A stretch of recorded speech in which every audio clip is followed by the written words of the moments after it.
देखिए आज हम लोग पढ़ने जा रहे हैं product of vectors. Product of vectors मतलब जैसे दो वेक्टर है ए और बी, दो वेक्टर है तो ये दोनों का प्रोडक्ट कैसे करेंगे। ठीक है, जैसे देखिए आप प्रोडक्ट आप पढ़ चुके हैं, अलजेब्रा पढ़ चुके हो। ठीक है, सिंपल अलजेब्रा अरिथमेटिक में प्रोडक्ट पढ़ चुके हो कि दो नंबर का प्रोडक्ट कैसे करते हैं, दो इरेशनल नंबर का प्रोडक्ट कैसे करते हैं। उसी तरह से देखिए अभी हम लोग पढ़ रहे हैं वेक्टर अलजेब्रा। तो वेक्टर अलजेब्रा में हम लोग पढ़ेंगे कि दो वेक्टर का प्रोडक्ट कैसे करते हैं। ठीक है, तो देखिए वेक्टर का प्रोडक्ट करने का ना दो रूल होता है, दो मेथड होता है। ठीक है, यानी कि प्रोडक्ट दो तरीका से हम लोग करते हैं। देखिए क्या क्या होता है, एक हम लोग डिफाइन करते हैं डॉट प्रोडक्ट,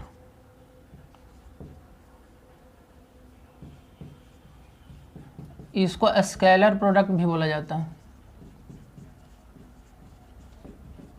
और देखिए दूसरा में हम लोग पढ़ते हैं क्रॉस प्रोडक्ट।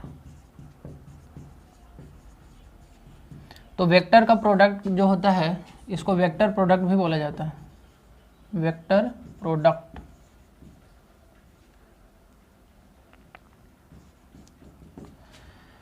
तो दो तरीका है, ठीक ना, वेक्टर का प्रोडक्ट करने का दो तरीका है।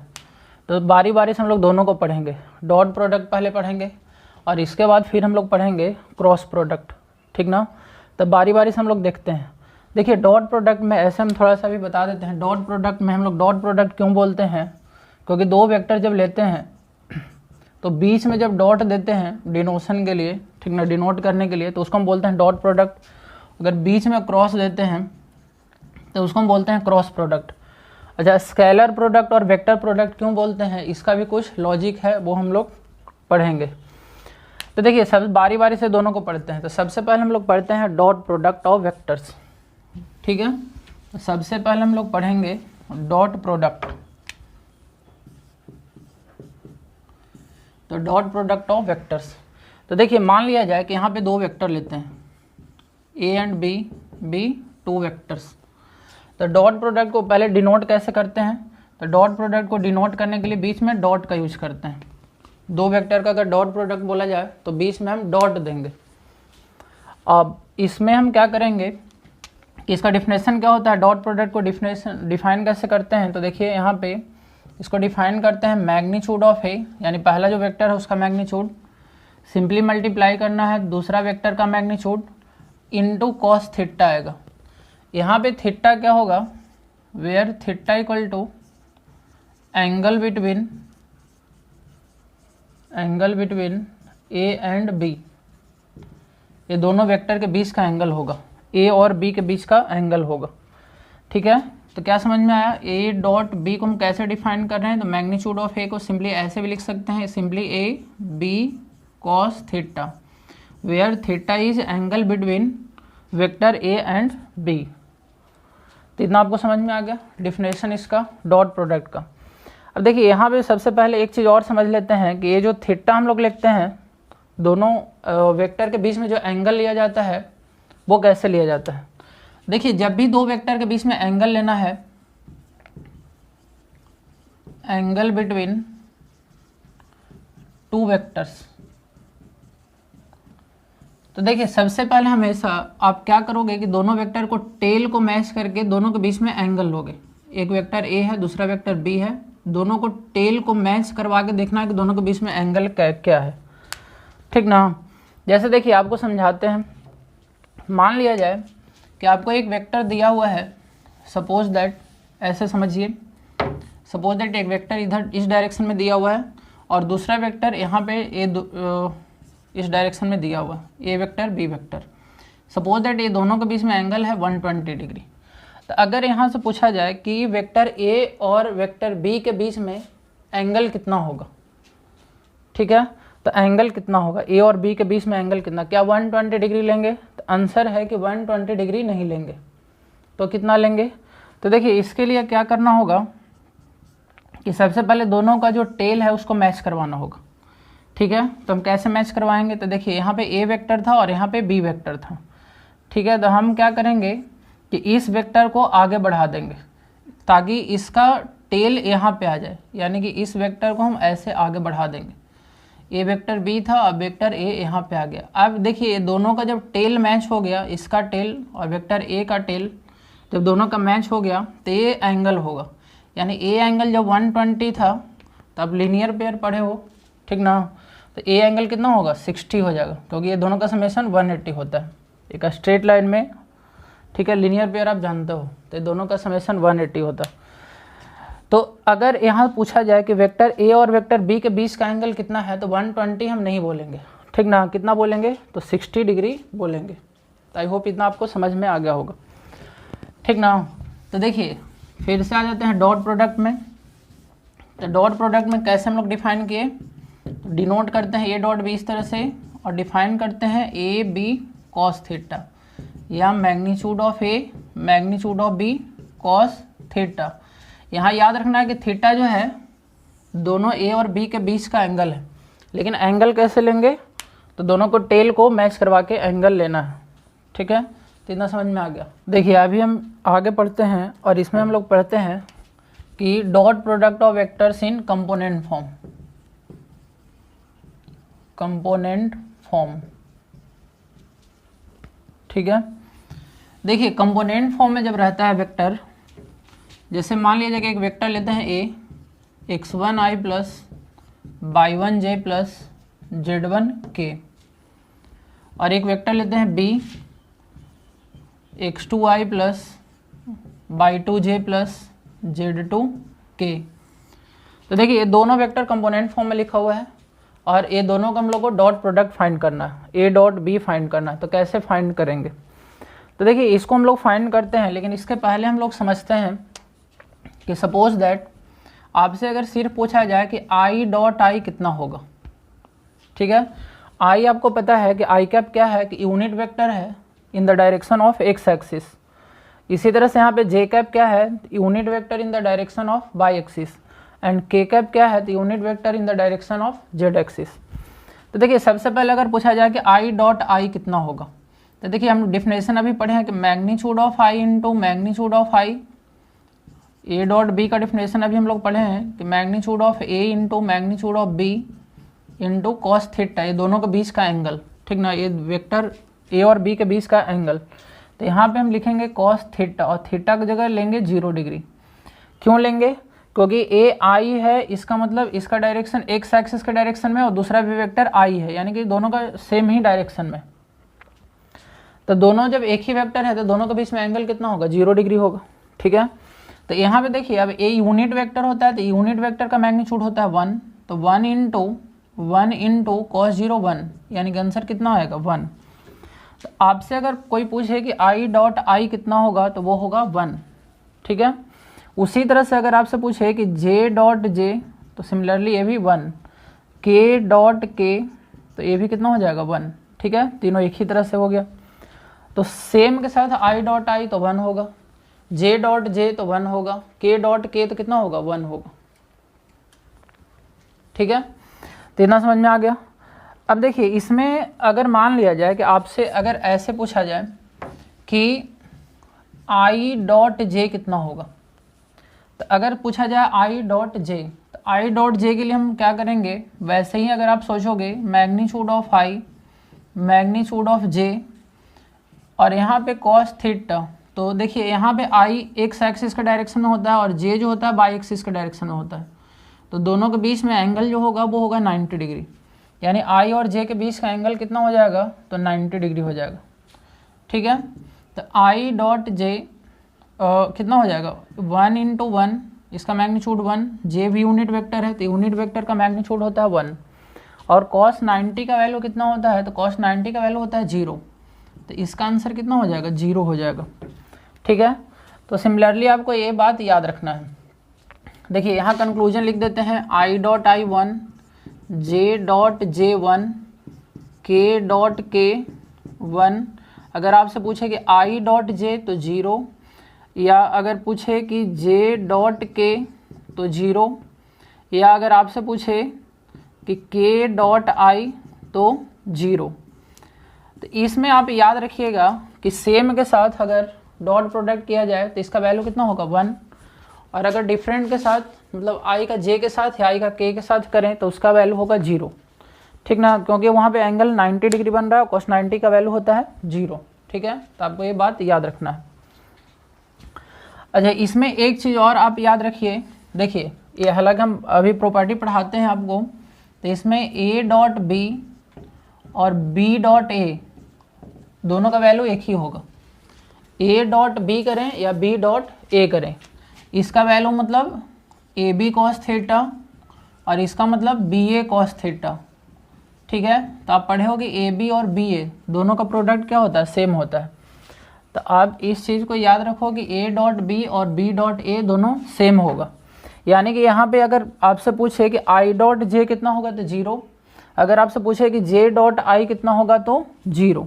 ठीक ना, आई डॉट जे भी कितना होगा 0 और जे डॉट आई भी कितना होगा 0, दोनों सेम ही होगा, एक ही रिजल्ट आएगा। ठीक है, तो आई होप, और ए आपको याद रखना ऑब्जेक्टिव के लिए बड़ा इंपॉर्टेंट है। याद क्या रखना है, ए आपको डॉट प्रोडक्ट का डिफिनेशन आपको याद होना चाहिए कि A dot B A B cos theta होता है, और उसके बाद ए आपको समझ लेना है। ठीक ना, आपका ऑब्जेक्टिव क्वेश्चन के लिए ए बहुत बार बोर्ड एग्जाम में पूछते रहता है। तो आई होप आपको इतना समझ में आ गया होगा। ठीक है, अब देखिए, अब हम इस पे आ जाते हैं कि मान लिया जाए कि दो वेक्टर आपको कंपोनेंट फॉर्म में दिया हुआ है। सपोज दैट एक वेक्टर ए है, ये कंपोनेंट फॉर्म में देखिए यहाँ पे लिखा हुआ है, और दूसरा वेक्टर बी है, ये भी कंपोनेंट फॉर्म में लिखा हुआ है। तो ये दोनों का प्रोडक्ट कैसे करेंगे, तो देखिए ये दोनों का प्रोडक्ट हम लोग कैसे करेंगे, तो यहाँ लिखेंगे A dot B, dot product कर रहे हैं। तो देखिए दोनों का प्रोडक्ट हम लोग कैसे करेंगे, तो यहाँ पे हम क्या करेंगे कि इसको उठाएंगे और तीनों के साथ डॉट प्रोडक्ट करेंगे। अब देखिए इसका अगर इसके साथ आप डॉट प्रोडक्ट करोगे तो x1 x2, ठीक ना, ये दोनों मैग्नीट्यूड मल्टीप्लाई हो गया और आई डॉट आई यहाँ पे आएगा। देखिए आई डॉट आई, क्योंकि यहाँ पे डॉट कर रहे हैं तो ये दोनों के साथ डॉट होगा। ठीक है, अगर इसका आप डॉट उठा के इसके साथ करोगे, देखिए यहाँ पे आई डॉट जे 0 हो जाएगा, और यहाँ पे इसके साथ करोगे तो आई डॉट के 0 हो जाएगा। यानी इसका इसके साथ आई डॉट आई यहाँ पे कितना होगा 1 होगा, और बाकी इसके साथ 0 हो जाएगा। जैसे देखिए एक हम कर लेते हैं यहाँ पे x1/2 I dot J plus x1z2 I dot के। ठीक है, तो देखिए यहाँ पे इसको उठाया और तीनों के साथ हम लोग डॉट किए, तो इसमें ए वाला 0 हो जाएगा और ए वाला भी 0 हो जाएगा। क्यों, क्योंकि यहाँ आई डॉट जे का वैल्यू 0 हो जाएगा और आई डॉट के का वैल्यू भी 0 हो जाएगा, तो 0 इंटू समथिंग 0 हो जाएगा। सिर्फ बच जाएगा यहाँ पे आई डॉट आई, यानी कि ए आएगा x1 x2। देखिए सिमिलरली हम क्या करते हैं, जैसे मल्टीप्लाई करते हैं वैसे यहाँ पे भी कर रहे हैं। इसको उठाएंगे, ठीक है, बाई 1 जे को उठाएंगे और इसके साथ भी करेंगे, इसके साथ भी करेंगे और इसके साथ भी करेंगे। लेकिन देखिए अगर आप यहाँ पे देखोगे जे डॉट आई, अभी आपको बताया गया था कि 0 हो जाएगा, जे डॉट जे 1 होता है, तो यहाँ पे देखिए रिजल्ट बचेगा बाई 1/2 और इसके साथ भी आप करोगे तो 0 हो जाएगा। सिमिलरली इसको उठा के तीनों के साथ आप करोगे तो के डॉट आई 0, के डॉट जे 0, के डॉट के 1, यानी कि सिर्फ बचेगा Z1 Z2। ठीक है, तो आपको होप आपको समझ में आया होगा। यानी कि फाइनली देखिए कंक्लूजन क्या बचा है, ये दोनों तो 0 हो जाएगा। तो देखिए फाइनली जो कंक्लूजन यहाँ निकला, आपको ये याद रखना है कि A dot B equal to, तो आपको क्या मल्टीप्लाई हुआ, x1 x2, ये दोनों को मल्टीप्लाई करना है, यानी कि जो i का कोफिशिएंट है उसको मल्टीप्लाई कर लेना है, प्लस जो j का कोफिशिएंट है उसको मल्टीप्लाई कर लेना है बाई 1/2, प्लस k का जो कोफिशिएंट है उसको मल्टीप्लाई कर लेना है Z1 Z2। ठीक है, a डॉट बी यही आपका हो जाएगा। तो ये कंपोनेंट फॉर्म में आप समझ गए कैसे करना है। जैसे देखिए इस पर एक एग्जाम्पल हम लोग देख लेते हैं। Suppose that i plus 2j plus 3k लिखा हुआ है और b इक्वल टू लिखा हुआ है i minus 2k। You have to find a dot b। ठीक ना, तो जब आप a डॉट b निकाल रहे हो डॉट प्रोडक्ट, तो देखिए आपको क्या बताया गया कि यहाँ पे i का कोफिशिएंट कितना है तो 1 है, यहाँ पे i का कोफिशिएंट कितना है तो 1 है। ठीक है, यानी आपको ये 1 और 1 को मल्टीप्लाई कर लेना है, प्लस इसके बाद देखिए यहाँ पे j का कोफिशिएंट कितना है 2 है, और यहाँ पे j, यहाँ पे देखिए j नहीं है, इसका मतलब j का कोफिशिएंट यहाँ पे 0 है। ठीक ना, b जो वेक्टर है उसमें j नहीं लिखा हुआ, नहीं लिखा हुआ इसका मतलब उसका कोफिशिएंट कितना है 0 है, प्लस सिमिलरली k का कोफिशिएंट यहाँ पे 3 है और यहाँ पे k का कोफिशिएंट कितना है -2 है। तो देखिए यहाँ पे 1 हो गया, ए हो गया 0 और -6, यानी कि आंसर हो जाएगा -5। ए डॉट बी का जो रिजल्ट है वो -5। तो आपको ये याद रखना है, एक्स कंपोनेंट को मल्टीप्लाई करना है प्लस वाई कंपोनेंट को मल्टीप्लाई करना है प्लस जेड कंपोनेंट को मल्टीप्लाई करना है। ठीक है, तो आई होप आपको ये कंपोनेंट फॉर्म में डॉट प्रोडक्ट या स्केलर प्रोडक्ट समझ में आ गया होगा। अब देखिए इसको स्केलर प्रोडक्ट क्यों बोलते हैं। देखिए दो वेक्टर को जब हम प्रोडक्ट कर रहे हैं, ठीक ना, दो वेक्टर को जब प्रोडक्ट कर रहे हैं, जो रिजल्ट आ रहा है वो एक स्केलर क्वांटिटी आ रहा है। ए जो रिजल्ट है -5, क्या ये वेक्टर क्वांटिटी है। अगर वेक्टर क्वांटिटी होता तो इसमें कुछ आई जे के लग के आता, ठीक ना। तो आई होप आपको ये समझ में आ गया कि स्केलर प्रोडक्ट इसको क्यों बोलते हैं। तो इसको स्केलर प्रोडक्ट या डॉट प्रोडक्ट बोला जाता है। ठीक है, अब देखिए नेक्स्ट में हम लोग इसका कुछ प्रॉपर्टी समझते हैं। तो देखिए अभी तक हम लोग क्या क्या पढ़ रहे हैं, ए डॉट बी का डेफिनेशन पढ़ लिए हैं कि magnitude of A magnitude of B cos theta, where theta is angle between A and B. और दूसरा में हम लोग पढ़े कि अगर कंपोनेंट फॉर्म में है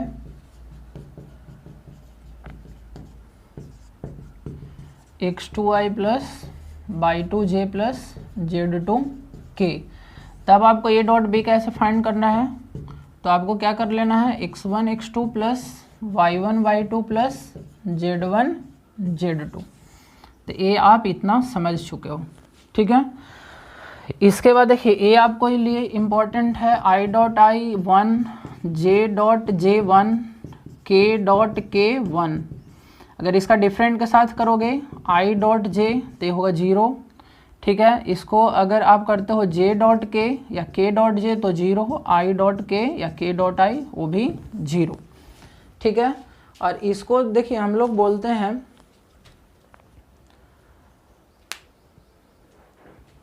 ऑर्थोनॉर्मल वेक्टर ट्रायड बोलते हैं इसको। ठीक ना, क्योंकि ए तीनों जो होता है आई जे और के एक दूसरे पे परपेंडिकुलर होता है, म्यूचुअली परपेंडिकुलर होता है। इधर आई होता है, इधर जे होता है और इधर के होता है। आई जे पे परपेंडिकुलर होता है, जे के पे परपेंडिकुलर होता है और आई के पे परपेंडिकुलर होता है। तो ऑर्थोगोनल ट्रायड बोलते हैं इसको। ठीक है, तो आई होप ए ऑब्जेक्टिव के लिए याद रहेगा और इतना आप समझ चुके हो। ठीक है, तो आगे बढ़ते हैं हम लोग। अब देखिए आगे हम लोग इसका कुछ कुछ प्रॉपर्टी पढ़ते हैं। ठीक ना, properties of dot product, properties of dot product of vectors. तो देखिए सबसे पहला आपको याद रखना है कि कोई भी वेक्टर का अगर खुद के साथ डॉट करना है, ए डॉट ए, तो ये कितना होगा, तो ये होगा मैग्नीट्यूड ऑफ ए का स्क्वायर या ए स्क्वायर। ठीक ना, मैग्नीट्यूड ऑफ ए को सिंपली ए भी लिख सकते हैं। ठीक है, तो आई होप आपको ये समझ में आ रहा होगा। और देखिए कैसे हो गया, A dot A equal to A square क्यों लिख दिए, ये आपको हर हाल में याद रखना है। ठीक ना, काफ़ी इंपॉर्टेंट है एग्जाम पॉइंट ऑफ व्यू से। ठीक है, क्वेश्चन इस पे आता है, कैसे आता है वो हम लोग देखेंगे बाद में। A dot A equal to A square याद रखना है। ऐसा नहीं याद रखना है कि आई डॉट आई 1 हुआ था तो कोई भी वेक्टर का डॉट खुद के साथ करेंगे तो 1 ही आएगा। ए यूनिट वेक्टर था इसीलिए इसका रिजल्ट 1 आया था और इसका रिजल्ट कितना होगा, ए स्क्वायर होगा। ठीक है, अब देखिए कैसे हो गया, तो हम लोग डिफिनेशन पढ़े हैं कि A dot B equal to magnitude of A into magnitude of B into cos theta. अब देखिए यहाँ पे इसका प्रूफ देख लीजिए, ए डॉट ए करेंगे तो यहाँ भी मैग्नीट्यूड ऑफ ए रखना होगा, यहाँ भी मैग्नीट्यूड ऑफ ए रखना होगा। और चूंकि दोनों सेम एक ही वेक्टर है, ठीक है, एक वेक्टर ए है, दूसरा वेक्टर भी वही वेक्टर है, तो दोनों एक ही डायरेक्शन में, तो एंगल यहाँ 0 लेना होगा। इसका मतलब ए हो गया ए स्क्वायर इंटू कॉस 0 कितना होता है 1। ठीक है, यानी कि कितना हो गया ए स्क्वायर। तो आपको याद रखना है ए डॉट ए कितना होगा, ए स्क्वायर। ठीक है, तो पहला प्रॉपर्टी ये याद रखना है। देखिए इसमें दूसरा प्रॉपर्टी आपको बताए जिसको हम बोलते हैं commutative law. A dot B आप करो या बी डॉट ए करो, दोनों एक ही बात है। अब ए डॉट बी करो या बी डॉट ए, इसका मतलब है ए बी कॉस थीटा, इसका मतलब है बी ए कॉस थीटा। आप अलजेब्रा में जानते हो कि ए इंटू बी और बी इंटू ए दोनों एक ही बात होता है। ठीक है, तो इसलिए ए डॉट बी और बी डॉट ए क्या होगा, दोनों सेम होगा। ठीक है, अब देखिए नेक्स्ट में हम लोग देखते हैं थर्ड नंबर। थर्ड नंबर में मान लिया जाए इफ वेक्टर ए जो है परपेंडिकुलर है वेक्टर बी पर। मान लिया जाए कि दो वेक्टर है ए और बी और दोनों परपेंडिकुलर है, ठीक ना। तो इस केस में क्या होगा बताइए, ए डॉट बी अगर फाइंड करोगे, if A perpendicular B, then आपको याद रखना है कि ए डॉट बी हमेशा कितना होगा, जीरो होगा। क्यों जीरो होगा, क्योंकि ए डॉट बी कितना होता है, ए बी कॉस थीटा। अगर ए डॉट बी निकाले तो ए बी कॉस थीटा, और अगर परपेंडिकुलर है तो थीटा का वैल्यू 90 हो जाएगा और कॉस 90 का वैल्यू होता है 0, यानी ए बी इंटू 0। तो आपको याद रखना है, अगर आपको कहीं प्रूफ करना है कि आप प्रूफ करो कि वेक्टर ए जो है बी पे परपेंडिकुलर है, तो आपको यही प्रूफ कर देना है कि दोनों का डॉट प्रोडक्ट जो होगा वो 0 होगा, ठीक है। A dot B equal to 0। तो थर्ड नंबर ये हो गया। अब देखिए इसका अगर अपोजिट सोचो, इसका इन्वर्स, कि मान लिया जाए, देखिए फोर्थ नंबर बताते हैं, मान लिया जाए कि आपको पहले से दिया हुआ है कि A dot B equal to 0, तो क्या कंक्लूजन लिख सकते हैं कि ए क्या होगा।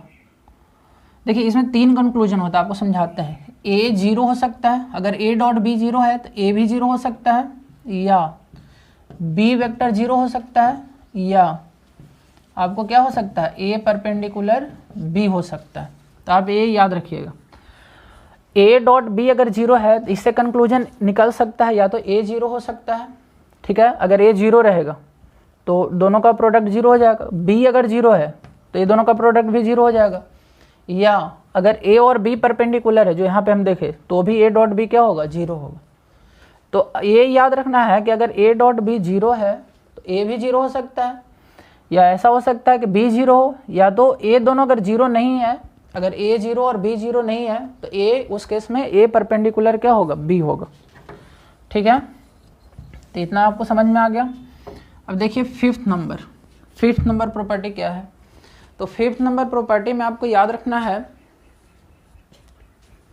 कि ए डॉट बी का अगर हम मैग्नीट्यूड लें, ठीक ना, ए डॉट बी का मैग्नीट्यूड लें और इसमें हम अलग अलग लिखें, ए का मैग्नीट्यूड इनटू बी का मैग्नीट्यूड, तो ए जो होगा हमेशा छोटा होगा या इसके इक्वल होगा। मतलब ए डॉट बी का मैग्नीट्यूड लेस देन और equal to magnitude of A into magnitude of B, ठीक है। ए पॉइंट आपको याद रखना है। अब ए पॉइंट कहाँ से आ गया, कैसे आ गया, इसको अगर प्रूफ आप करना चाहते हो तो देखिए कैसे आ गया, यहाँ पे प्रूफ कर देते हैं। देखिए ए डॉट बी मतलब क्या हुआ, ये हुआ A B cos theta. A dot B मतलब क्या हुआ, ए बी कॉस थीटा। अगर आप इसका मैग्नीट्यूड लो यहाँ पे तो यहाँ भी मैग्नीट्यूड लेना होगा, यानी कि देखिए यहाँ पे हम लोग लिख सकते हैं A dot B equal to magnitude of A into magnitude of B into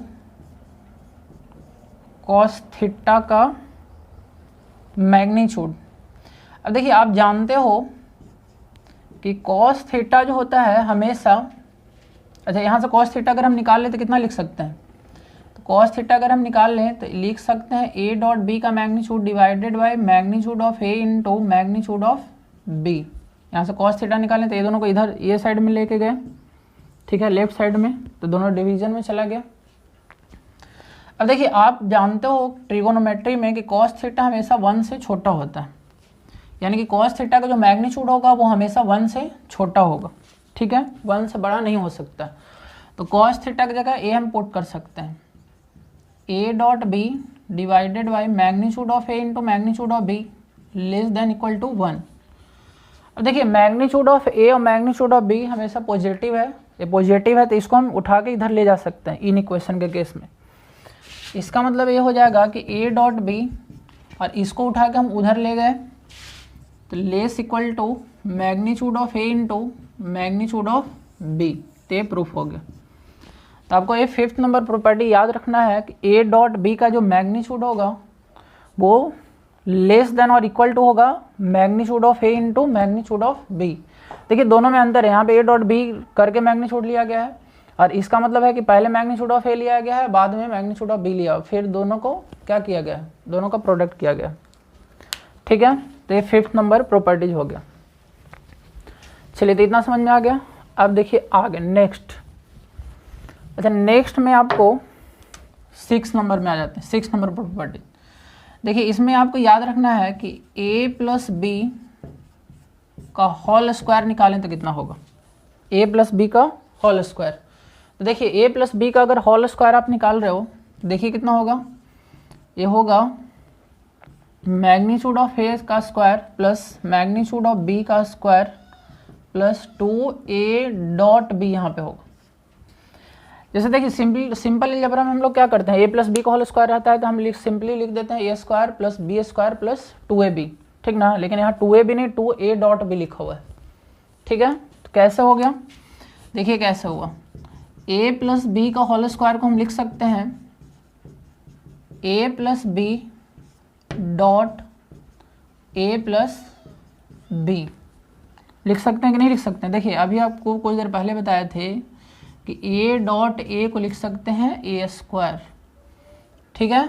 तो a स्क्वायर, तो उसी तरह से a प्लस बी का मैग्नीट्यूड का स्क्वायर ले रहे हैं तो इसको हम लिख सकते हैं a plus B dot a plus B, a square को लिख सकते हैं a डॉट a, यानी इस वेक्टर का डॉट उसी के साथ सेल्फ के साथ, ठीक ना। तो अब देखिए ये दोनों का अगर डॉट निकालोगे a डॉट a करोगे तो a स्क्वायर हो जाएगा, ठीक है। उसी तरह से यहाँ a का b के साथ करोगे तो a डॉट b हो जाएगा, a को उठाए दोनों के साथ डॉट कर दिए प्लस यहाँ पे हो जाएगा b डॉट a प्लस यहाँ हो जाएगा b dot b b square. तो यहाँ हो जाएगा a square plus b square. अब देखिए a डॉट b और b डॉट a दोनों एक ही बात है, तो इसको हम दोनों का ऐड करके 2a डॉट b लिख सकते हैं। तो ये पॉइंट भी आपको याद रखना है, a प्लस बी क्वेश्चन बनाते समय इस सब का हम लोग यूज करेंगे। a प्लस बी का होल स्क्वायर को हम लिख सकते हैं a square plus b square plus 2a dot b या 2ab कॉस थीटा, ठीक है। उसी तरह से अगर यहाँ पे माइनस आएगा a माइनस बी का होल स्क्वायर तो यहाँ a square plus b square minus यहाँ पे माइनस आ जाएगा 2a डॉट b। अगर यहाँ पे आप माइनस करोगे तो यहाँ प्लस रहेगा लेकिन यहाँ पे माइनस आ जाएगा, ठीक है। तो इतना समझ में आ गया। अब देखिए नेक्स्ट प्रॉपर्टी, ठीक ना, डॉट प्रोडक्ट का। अभी देखिए हम लोग प्रॉपर्टीज पढ़ ले रहे हैं, उसके बाद हम लोग इसका एप्लीकेशन पढ़ेंगे। एप्लीकेशन में फिर हम लोग पढ़ेंगे कि दो वेक्टर के बीच में एंगल कैसे निकालते हैं डॉट प्रोडक्ट का यूज करके, और एक पढ़ेंगे प्रोजेक्शन, ठीक ना, प्रोजेक्शन कैसे फाइंड करते हैं, तो वो हम करेंगे। लेकिन अभी हम लोग प्रॉपर्टीज पढ़ लेते हैं टोटल। देखिए नेक्स्ट प्रॉपर्टी है जो आपको याद रखना है कि a प्लस बी का जो मैग्नीट्यूड होता है वो लेस देन इक्वल टू होता है magnitude of a plus magnitude of b। अच्छा, इसमें देखिए a हम लोग पढ़े थे कि a डॉट b का जो मैग्नीट्यूड होता है वो लेस देन इक्वल टू होता है magnitude of a into magnitude of b। उसी तरह से ये भी है, a प्लस बी का जो मैग्नीट्यूड होगा लेस देन इक्वल टू होगा magnitude of a plus magnitude of b। Similarly आप प्रूफ कर सकते हो, ठीक ना। तो ये दोनों को आपको याद रखना प्रॉपर्टीज, ठीक है। अब देखिए नेक्स्ट में जो है वो है डिस्ट्रीब्यूटिव लॉ। डिस्ट्रीब्यूटिव लॉ क्या होता है कि अगर मान लो कि एक वेक्टर है a और डॉट लेते हैं b प्लस सी को, तो इसको हम लोग डिस्ट्रीब्यूट कर सकते हैं। यानी इसको हम ऐसे लिख सकते हैं a dot b plus a dot c, a dot c, a dot b plus इसका डॉट इसके साथ लिए प्लस इसका डॉट इसके साथ लिए। अगर यहाँ पे माइनस भी हो तो हम डिस्ट्रीब्यूट कर सकते हैं, इसको डिस्ट्रीब्यूटिव लॉ बोलते हैं, ठीक है। तो इतना समझ में आ गया, तो आई होप। अब देखिए इसमें इसके बाद हम लोग को पढ़ना है कि properties of application of dot product. तो एप्लीकेशन ऑफ डॉट प्रोडक्ट हम लोग करेंगे, और पहले हम लोग करेंगे कुछ डॉट प्रोडक्ट पे कुछ क्वेश्चन भी करेंगे, उसके बाद एप्लीकेशन भी करेंगे, ठीक है। तो आज इतना ही रहने देते हैं।